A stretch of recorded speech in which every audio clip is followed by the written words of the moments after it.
Art collectors, buyers and enthusiasts bidding for the works of over 50 artists from around East Africa. This was the second time a high-level auction of this kind was held in Nairobi.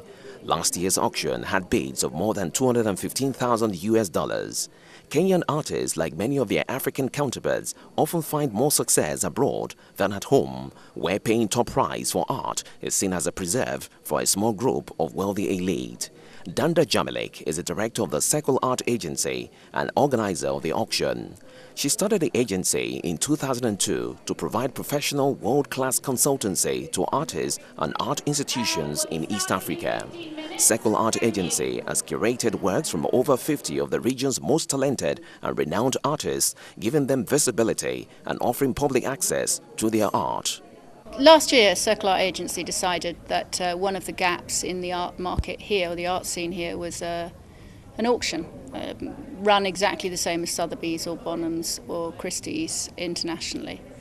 The aim of it really is to encourage a secondary market, and so the selection of art was a lot about finding rare historic works from some of the early masters post-independence, so works going back to the 60s, but also mixing it up with some contemporary work because of course some of our collectors are only interested in contemporary.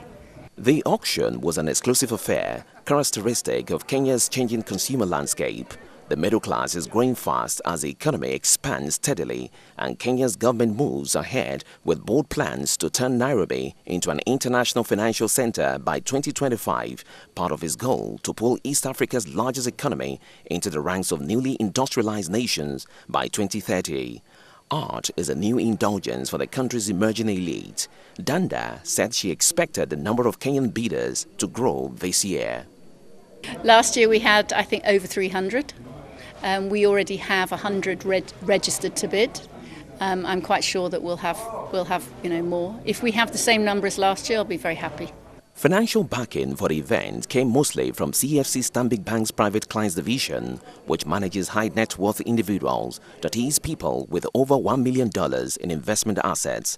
The artists are also reaping the benefits of the growing appetite and deep pockets in the local art scene. Sane Wadu has been a painter since 1985. Back then, he sold a painting for 250 Kenyan shillings, $3. At the auction, his painting, The Invisible Cat, was sold for slightly over 164,000 Kenyan shillings, $1,800. In course of that journey, we have come to a point where we have the artists now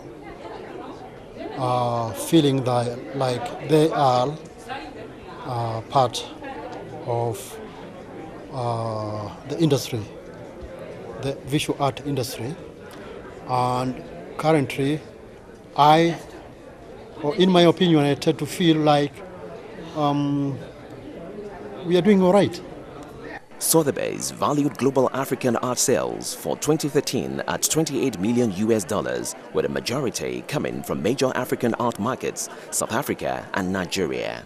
Although Kenya is not among the major players, its art market is proving to be robust, attracting foreign buyers looking to invest in African art, either as collectors or for profit. Dendy Easton, the auctioneer for the night, who has auctioned for Bonhams and Sotheby's and was flown in from the UK for the event, said Kenya was slowly establishing itself as a major art destination in Africa. I think South African market is obviously very well established, as you know, and Nigerian market as well. And why? Because both those countries are very rich, and there are a lot of rich people there. I think for other, like Uganda or here, there are Ugandan artists, the various East African artists here. I think it's wonderful because it's an area that hasn't had the exposure like South Africa has. So, and quite frankly, as far as the quality, it's just as good. As Africa's art scene gets more profitable for the creators and more valuable for the collectors and buyers, critics warn artists not to compromise their authenticity in favor of commercial returns.